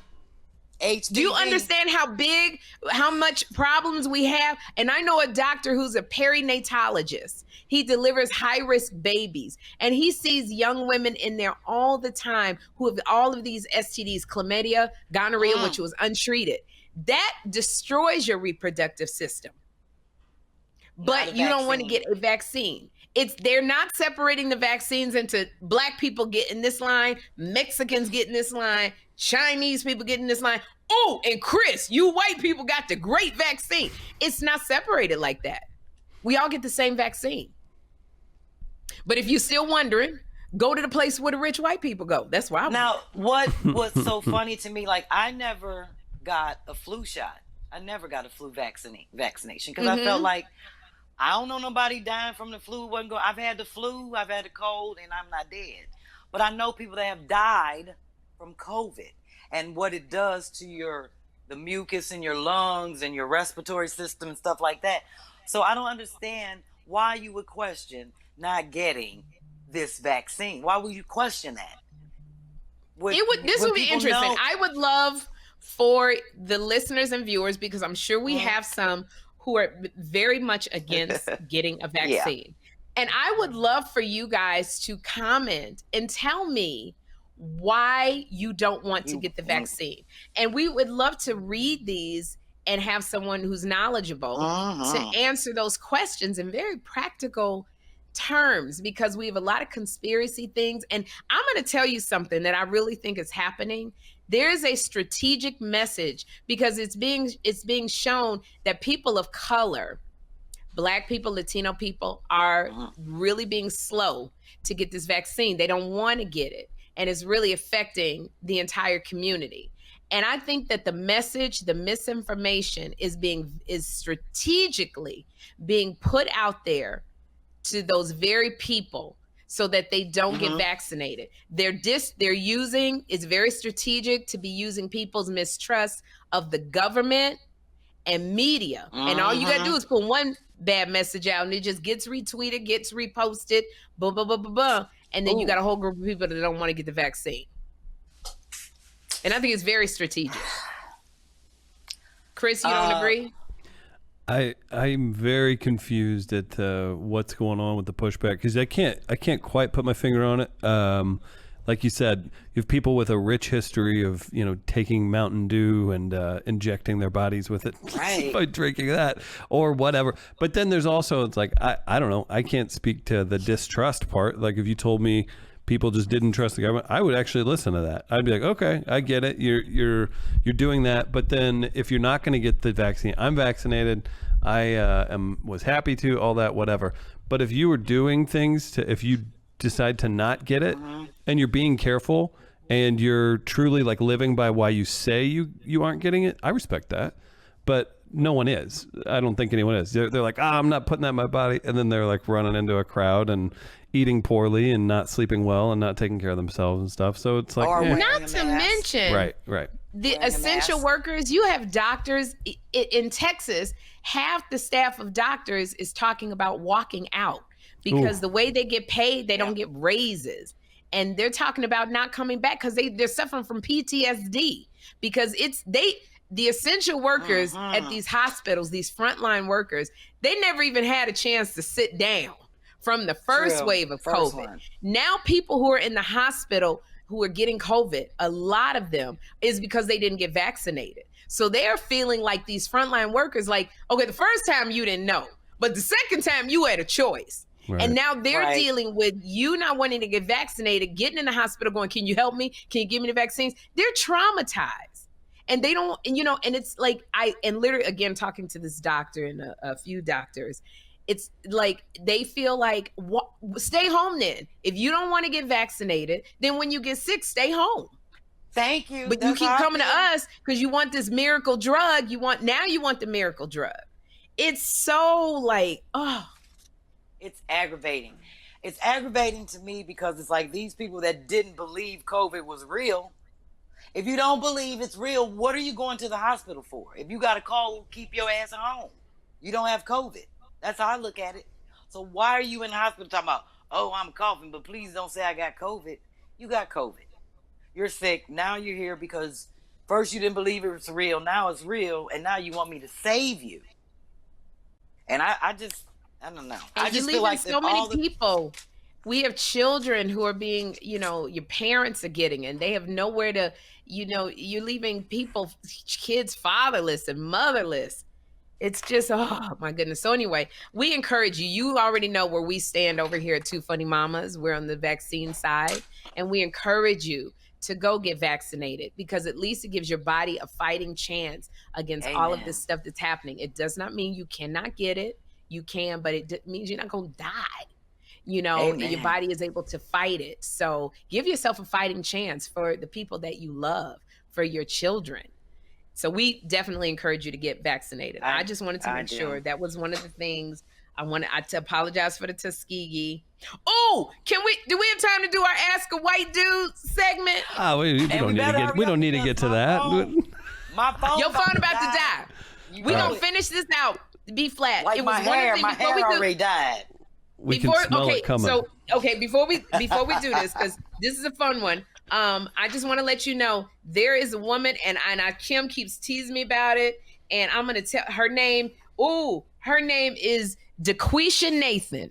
And she was on our live in April. Okay, this is really sad. And she was going through chemo. She loved my wig. She's a 45-year-old mother of 4, 24, 22, 20, and 13. She was divorced after 22 years of marriage. Now she's going through her second battle of breast cancer. She was diagnosed in 2019. So she started the chemo and radiation. It's been draining. But she says, God knows the situation is in his hands. So when Chris read her comment about the wig and her love for the wigs, we told her we're going to get her a wig. Now, it is April, May, June, July. I apologize to you, DeQuisha, because now I'm just getting on it. I have contacted the people. I think you sent me some styles that you like, and you sent me your measurements. I need more detailed measurements. I'm going to send what I need to you. And we are getting that wig together for you. So just know, DeQuisha, that wig is coming to you. If I got to snatch the wig off my own hair. I might have to get one. I can't keep looking like this on the podcast. I kind of like this. Beautiful. Punk rock. This is sweated out, hot flash hair. That's why we can't do we are gonna hot flashes on their own time, Sherri. They be like, we need you to build another house or something before you get a wig. So, DeQuisha, we're gonna take care of you. I just wanted to let you know that. And here's the white dude segment, then we're going to let you go.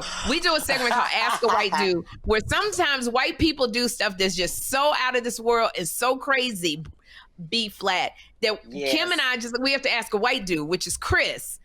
So Chris, Jake Gyllenhaal, all of these celebrities now. Ask a white man. Ask a white guy.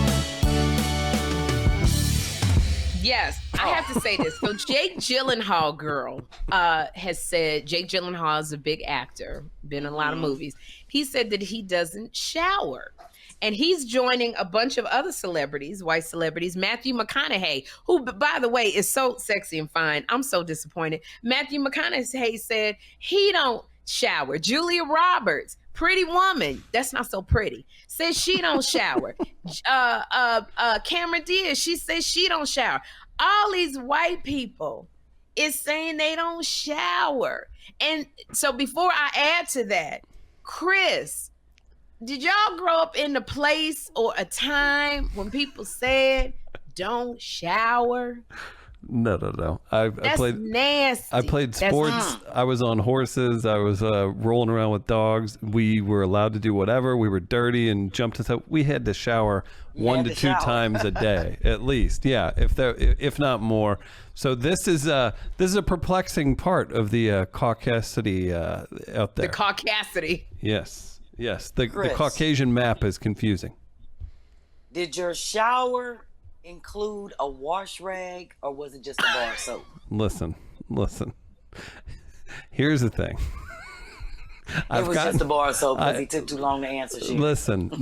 There was a rag growing up. There was a rag. Okay. But I've since found out not as prevalent as in a black home. And then I have the man tool. Yeah, we got wash rags thing. I got the man tool now. So yeah, what do you call that? It's like a loofah.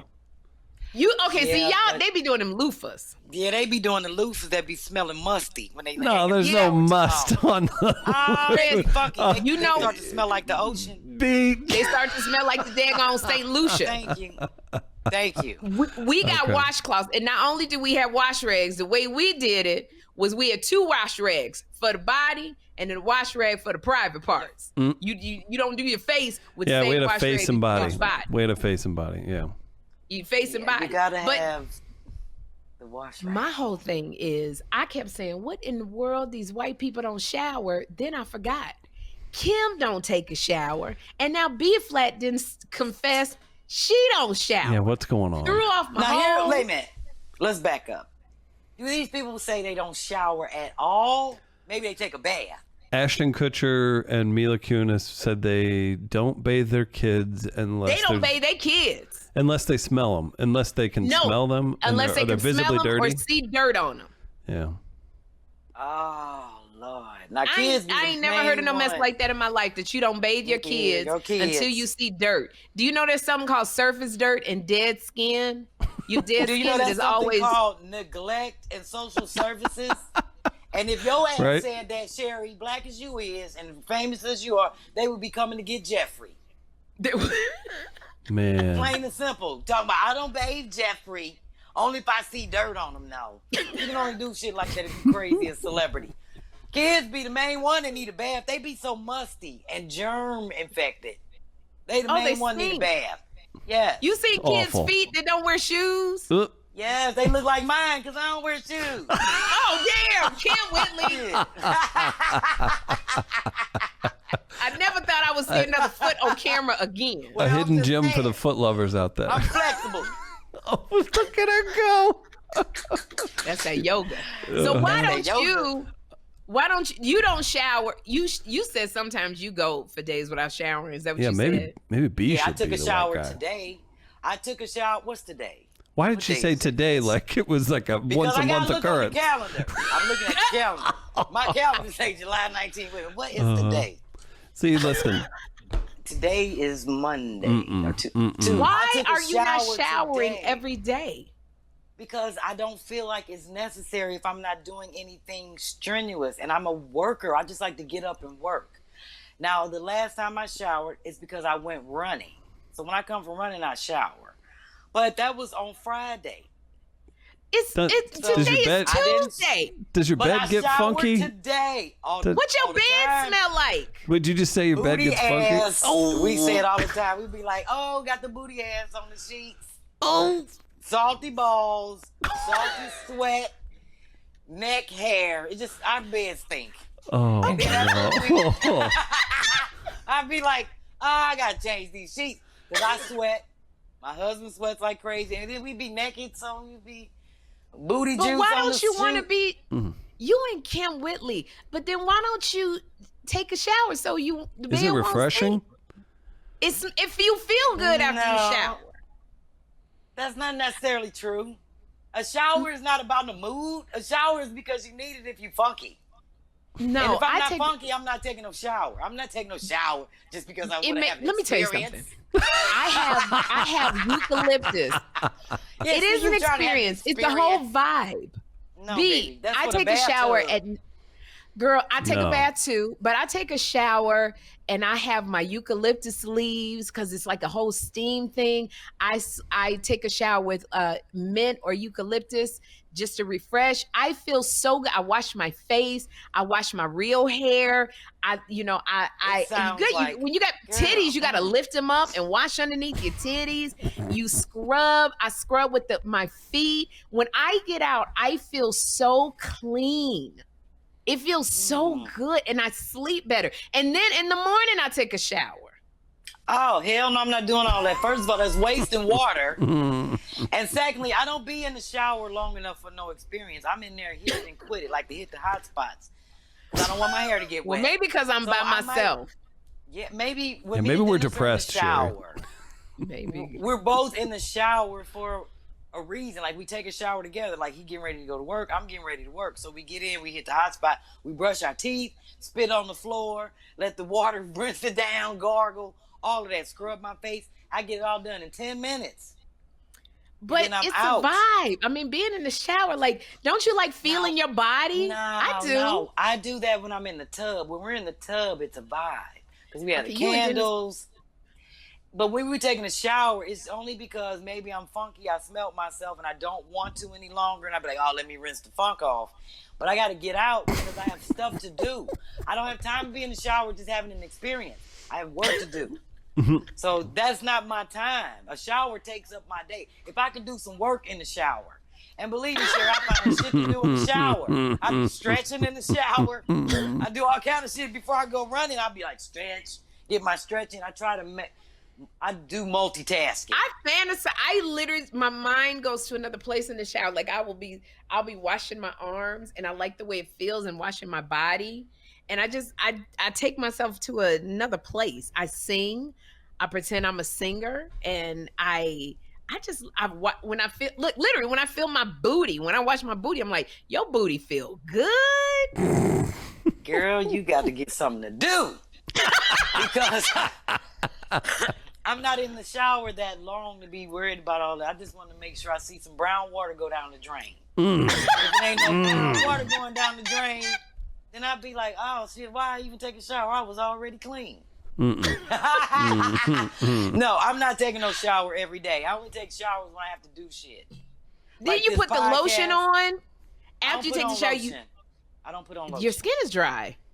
No, not as much as I sweat. Everybody be like, girl, Okay. you so glowy skin, glowy, because I'm sweating all the time. So I can't. That's one of the things I'm having a problem with, like my night creams, trying to keep them on at night because they just sweat off. So I don't put on none of that. I told you I had to remind myself to put on deodorant.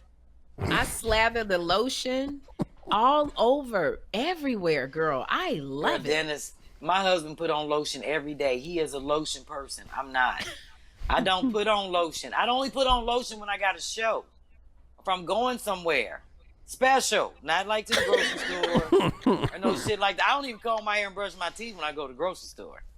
I roll out out of the bed. But let me tell you, before going to bed, I floss 3 times a day, but I floss. I know you do.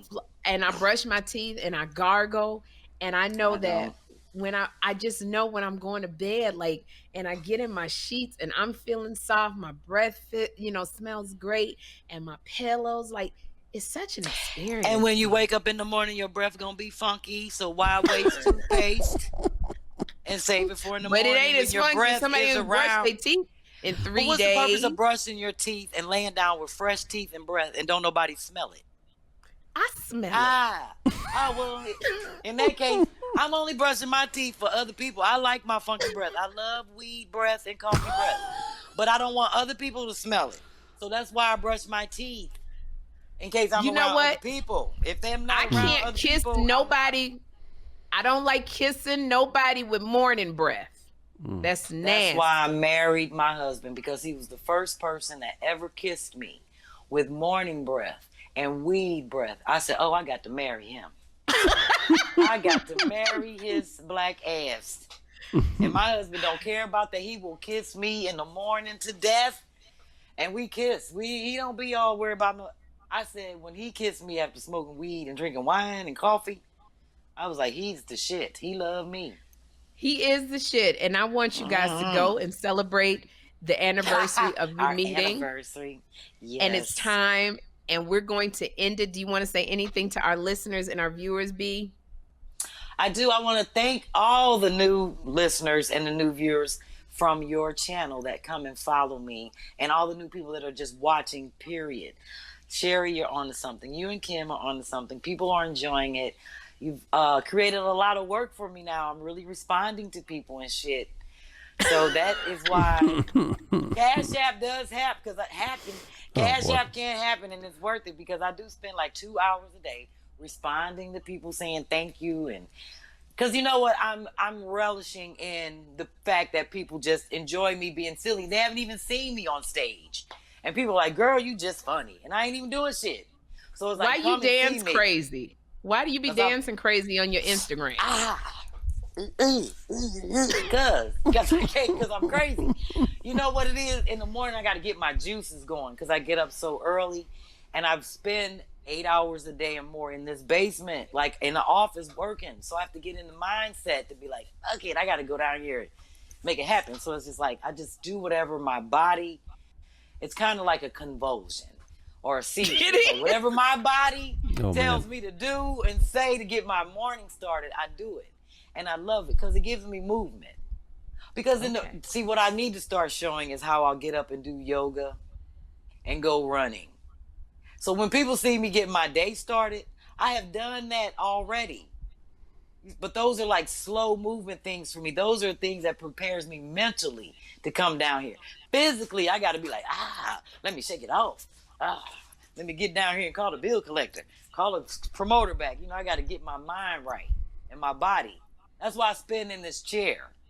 Because I'm down here all the time cussing out promoters or comedians or just dumb people. And I'll be like, this is why I smoke. I'll be spinning around. So I have to get my day started to come down here and handle a work day. Well, I'm going to say this. We thank you for spending the day with us. We did this at 1:00 this afternoon, which is 3:00 your time, which is 4:00 Chris's time and Key's time. And we appreciate you. We appreciate it. Thank you, Key. So y'all won't be locked in that building no more late at night together. What a day. We appreciate you. They might like that. They might like that. One last thing, Andrew Cuomo resigned. Anything you have to say about? I think that I'm glad he did it. The people who put him in the office was calling for it. If they don't have faith in you as a leader anymore, you were elected, you need to step down. I'm going to have another conversation. I don't care that he was an old ass white man, and that's how they did it back in the Chuck Berry days. Because Chuck Berry used to kiss everybody on the Gong Show. He did. Right. So did Richard Dawson on Family Feud. Kiss everybody. So them days is over. He know, and he thought he could ride on that. He knew what he was doing. I want us to have another discussion when Kym is on about generational behavior versus when it becomes inappropriate and people feel it's sexual harassment. Because Andrew Cuomo was a great leader for New York. And I think, he was a bully, he was prideful, he was arrogant, and everybody loved that Cuomo family. And it took New York a long ways with how he was battling Trump, those qualities that he had. But I know you can't tell me somebody didn't try to hip him to, Andrew, you can't be doing this stuff to these women. They don't like it. But I think the pride, the bullying, the arrogance didn't listen. And now look at what your legacy is. You had to resign before they impeached you. But I would love to talk about the generational stuff that men go through versus when it becomes appropriate. Matt Lauer locking the door. I don't think it's something they go through. I don't think it's something they go through. Look at Biden. He learned his lesson. He ain't running around grabbing people and kissing on them no more. And he older than Cuomo. But I think... He didn't have that bullying personality at Cuomo. Cuomo got that mobster personality. Even when you look at him resigning, Cuomo looked like he came up with the mob. Like, to battle a Trump, they came up the same kind of way. They both are street fighters, Cuomo and Trump. And I don't think Biden is known as like a street fighter. You know what I'm saying? Like True, but Biden there was a lot of questionable behavior with him and women in his administration in terms of hugging, maybe. But I'm obviously he knew his limitations, or he wouldn't be in the office. But look at the women that did. Look at the women that did come and say Joe Biden was inappropriate. And that is a thing where these men came from this time where they could touch women's hair. Right. Like Cuomo said, Andrew Cuomo said, so I put my hand in the small of a woman's back. I called her sweetheart, honey. Women today, they're accomplished. They don't want to be called sweetheart. They don't want to be called honey. But the question I have, B Phlat, is women dress, we love compliments. So what I think now men are feeling like, I can't say nothing to you. Women don't get dressed sexy for other women. We like compliments. So, but I think a man feels like, I can't do nothing. I would love to delve more into that. I wouldn't compliment her for nowadays. But look at office romances. This is a lot of office workplace romances. When all of that stops. Like, yeah. Which is terrible. I never got into that. I don't believe in office romance. You met your husband at your office. My husband came to my one show. That's different from 9 to 5. Now, if we didn't work out, he ain't got to come to more of my shows. But if I work for a boss, I got to go to work every day. And I can't quit my job and be like, oh, I don't go with him no more. Let me find a new job. You got to look at that person every day that you working in your office and he working in the cafeteria. And you got to see his ass every time you go down there and get a little tray. It's a difference. It's a difference. Andrew Cuomo said... That's why it's called office romance. It's not called being in another city, hit it and quit it. He's gone. Right. He said he told one lady in a hospital gown, he said, you look hotter in that hospital gown than me. And he was just playing. Women don't like that kind of stuff now. Yeah, but we know the difference between harassment and we know the difference between sexual harassment. And some of the stuff that he did that came out, I would consider sexual harassment. Yeah. Yeah. You know when you're being sexually harassed. And we've all been called darling and baby. I'm still called that to this day. Somebody said the other day, baby girl. I wasn't going to be like, oh, don't be calling me that. It's 2021. Everybody's too sensitive about certain things. But as a person when you're offended in terms of your personal space. Can I tell you, I went to support a colleague of mine who, it's funny. He was at a bar. It was at a bar. So it was a lot of people at this bar. And I was the only Black person. And I went to support him at this new venture. Chris, this was a trip. And so I was the only Black girl there. Nobody was wearing a mask. I was terrified. Nobody wearing a mask. And I walk in and they introduced me to the person who owns the bar. And his name was Lenny or something like that. You know what he said to me? He went, "I love you. I watch you on Everybody Loves Raymond." And I said, "Thank you." And I wasn't dressed casual. I had on a really pretty dress. And I said, "Thank you." And he said, "But I got to ask you one question. And I said, "Yeah." And I'm smiling. He goes, "How do you not fall over with those tits?" Oh, no. Oh, my God. That's what he said. Uncle Lenny. How do you not? And then everybody around him was like, "Lenny, oh my gosh." Right. And he's like, "I'm just saying. It's like you're so cute and you're so adorable, but you got those big, Oh, God. Who is... Now, did you feel sexually harassed, or did you just feel like he was? No, it wasn't sexy at all. It was literally, it was a tavern it was a bar and tavern. You didn't feel like you were being sexually harassed, did you? It was disrespectful. Because, and it certainly wasn't a compliment to me at all. Did this dummy break a puppy's neck by accident right afterwards? Like, how did this work? He was this, look, Chris, he was this, I got it on O'Doul's or it was some Irish pub. It was a pub and tavern. And everybody was like, "Oh my God, I'm so embarrassed. You can't say that, Lenny." He's like, "I'm just saying, I don't know how she doesn't fall over." Like, he just kept putting his foot in his mouth.